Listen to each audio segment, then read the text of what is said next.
بسم اللہ الرحمن الرحیم۔ آپ دیکھ رہے ہیں DDP اینالیٹیکا۔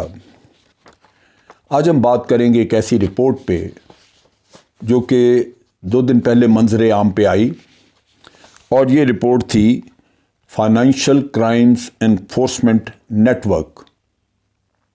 یعنی یہ وہ نیٹ ورک ہے، یہ وہ آرگنائزیشن ہے جو کہ پوری دنیا میں بینکوں کے ٹرانزیکشنز کو مانیٹر کرتی ہے اور ان ٹرانزیکشنز کے بارے میں تفصیلات جمع کرتی ہے کہ یہ کس حد تک قانونی تھے یا انہوں نے قوانین کو وائلیٹ کیا۔ اس رپورٹ کے تحت بھارت کے 44 بینک ان کو فلیگ کیا گیا، ان کی نشاندہی کی گئی کہ وہ مشکوک ٹرانزیکشنز میں ملوث ہیں، اور مشکوک ٹرانزیکشنز میں جو اماؤنٹ انہوں نے اس وقت کے لیے مشکوک اماؤنٹ جو اس وقت کے لیے انہوں نے ادھر ادھر کی، وہ تقریباً $1.53 بلین ہے۔ بہت بڑی اماؤنٹ ہے۔ اب اس اماؤنٹ کے بارے میں جو ان کی نشاندہی یا ان کی فائنڈنگز ہیں، اس میں 3 چیزیں شامل ہیں: منی لانڈرنگ، دہشت گردی کے لیے پیسہ، اور منشیات۔ یہ وہ کام ہیں جو ہمارا محترم ہمسایہ انجام دے رہا تھا۔ عام حالات میں اس موضوع پہ بات نہ کرتا کہ یہ ان کے بینک ہیں، بھارت جانے، اس کے عوام جانے، جو جی چاہے کریں، اور اگر بین الاقوامی قوانین کی خلاف ورزی ہے تو بین الاقوامی قوانین کو نافذ کرنے والے ادارے جو ہیں وہ ان سے پوچھیں۔ لیکن یہ جو چیز ہے یہ بڑی سیریس ایک رخ اختیار کر چکی ہے۔ 2 دن پہلے ایک سارک کانفرنس تھی جو کہ ویڈیو کانفرنس تھی، جس پہ شاہ محمود قریشی صاحب نے بھی بات کی، اور انہوں نے تجویز کیا کہ یہاں پہ پاکستان تیار ہے سارک ممالک کی کانفرنس کروانے کے لیے۔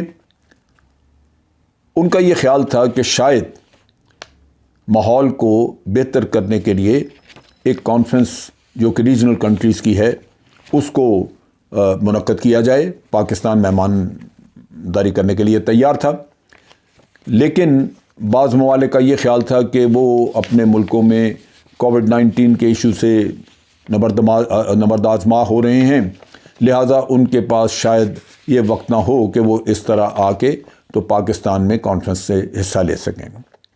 لیکن بھارت نے ساتھ یہ کہا، ان کے جو فارن منسٹر ہیں ایس جے شنکر، انہوں نے کہا جی یہ کانفرنسز وغیرہ کوئی بھی چیز نہیں ہو سکتی جب تک کہ پاکستان کراس بارڈر ٹیررزم بند نہ کرے۔ یہ چیز آپ ذہن میں رکھیے کہ کراس بارڈر ٹیررزم جس کو یہ کہتے ہیں، وہ تمام وہ واقعات ہیں جو فالس فلیگ آپریشن جو خود یہ کراتے رہے ہیں۔ میں اس پہ تفصیلاً کسی وقت بات کروں گا۔ میں ان رازوں سے پردہ اٹھانا چاہتا ہوں جو اقوام عالم کو، دنیا کو بتا سکے کہ بھارت کس طرح دنیا کے ساتھ فراڈ کرتا رہا ہے، کس طرح خود ہی واقعات کروا کے اور اس کے بعد الزام پاکستان پہ لگاتا رہا ہے۔ اب چونکہ پاکستان پہ دہشت گردی کا الزام لگتا رہا ہے بھارت کی طرف سے، تو مجھے یہ اس بات کا بڑا شدید احساس تھا کہ ہم تو بھارت کے بارے میں بہت کچھ جانتے ہیں۔ بھارت واحد وہ خوش قسمت ملک ہے جس کے وزیر اعظم Narendra Modi internationally recognised terrorist تھے۔ گوگل میں اگر آپ گوگل پہ جائیں تو پہلا نام دہشت گردوں میں بھارت کے وزیر اعظم کا نکلتا تھا۔ یہ اس وقت وزیر اعظم نہیں تھے، یہ وزیر اعلیٰ تھے گجرات کے، بھارت میں۔ اور پھر ان کی دہشت گردی کو اقوام عالم نے اس طرح اس کی پذیرائی کی کہ ان کا اپنے ممالک میں داخلہ بند کیا ہوا تھا۔ یہ امریکہ اور یورپین ممالک میں جا نہیں سکتے تھے، ان کے اوپر پابندی تھی، ان کو ویزا نہیں دیا جاتا تھا۔ لیکن چونکہ عالمی سیاست میں ایک منافقت ہوتی ہے، مفادات ہوتے ہیں، مودی صاحب جیسے ہی الیکٹ ہو کے پرائم منسٹر بنے تو انٹرنیشنل کمیونٹی جو ان کو ایک دہشت گرد کے نام سے جانتی تھی، وہ فوراً اپنے مفادات کے لیے وہ دہشت گردی کا قصہ بھول کے تو انہوں نے ویزا دینا شروع کیا۔ یہ ٹھیک ہے کہ ویزا ان کو ملا، وہ بہت سے دورے بھی کر چکے، کئی ممالک میں جا چکے، لیکن اس کا یہ مطلب نہیں کہ وہ دہشت گرد رہے نہیں۔ یہ ٹیگ ان کا اپنا حصہ ہے، ان کی شہرت، باعث شہرت ہے، وہ ان کے پاس موجود ہے۔ اور یہ ان کو اس وقت تمغہ ملا تھا دہشت گرد کا جب انہوں نے 2000 مسلمانوں کا قتل عام کروایا تھا گجرات میں، اور یہ تمغہ ان کے سینے پہ آج بھی سجا ہوا ہے اس وجہ سے کہ ریسنٹلی انہوں نے اسی پلے کو ری پلے کروایا دہلی میں۔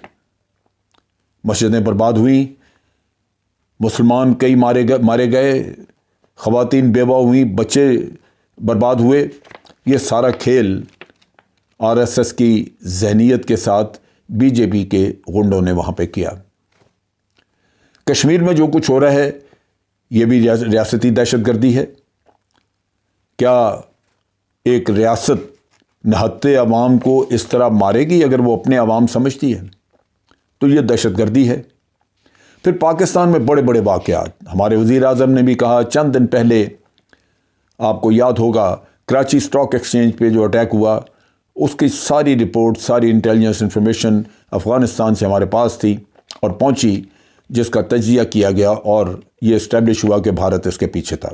اس سے پہلے چائنا کا جو آپ نے دیکھا کہ ان کے قونصل خانے پہ اوپر حملہ ہوا تھا کراچی میں 1 سال پہلے، اس حملے میں بھی بھارت ملوث تھا، بلکہ اس میں تو جو ماسٹر مائنڈ تھا اس کے بھارت کے ہسپتالوں میں علاج کرواتے ہوئے اس کو دکھایا گیا تھا، وہ ایک کہیں مقابلے میں زخمی ہوا تھا، لہذا اس کو بھارت لے گئے۔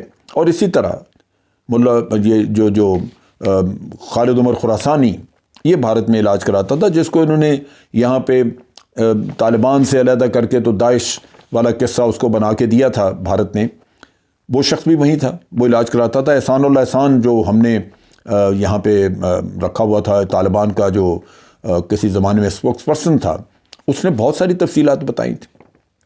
لیکن ان سب چیزوں کو بھی آپ الگ رکھیں تو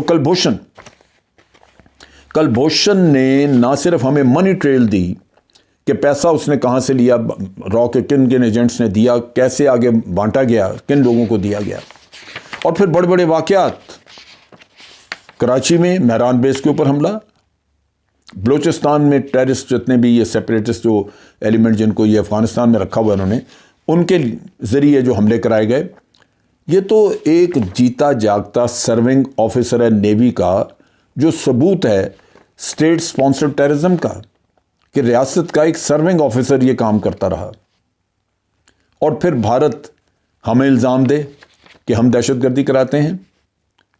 یہاں 70-80 ہزار لوگ مارے گئے بھارتی ٹیررزم سے، قتل کر دیے گئے۔ اگر ہم ٹیررزم کراتے تو یہ 80 ہزار لوگ ادھر مارے جاتے بھارت میں۔